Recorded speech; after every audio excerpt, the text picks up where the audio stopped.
6টা ঘন্টা ধরে আপনি এই জায়গায় কি করতেছেন? এই ক্ষুধার্ত সিংহ গত 3 মাস ধরে ঘাস আর পাতা পোতা খাইতে খাইতে ক্লান্ত হয়ে গেছে, তাই মাছ শিকার করতেছে। কিন্তু বস এনে সিংহটা কেরা?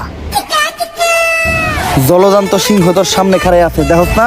খাড়া একটু সিংহের মতো গর্জন দিয়ে দেখাই। বস এমন করেন না, সিংহ কম সোর বেশি দেখা যাইতেছে। বস আপনার তো 6টা ঘন্টা ধরে চেষ্টা করতেছেন, একটা মাছইও ধরা পারলেন না। দেন এবার আমি একটু চেষ্টা করি। এইটা পোলাপানের খেলা না, এইভাবে মাছ শিকার করতে গেলে অনেক ট্রেনিং এর প্রয়োজন হয়। শুধু আমার মতো বড় লেভেলের শিকারীরা এইভাবে মাছ শিকার করতে পারে, তুই পারবি না। আমি করতেছি, খাড়ায় খাড়ায় দেখ। তোরে আমি না করছিলাম যে এইভাবে মাছ ধরা কোনো পোলাপানের খেলা না। কই পারছস কোনো মাছ ধরতে? উঠছে একটাও মাছ?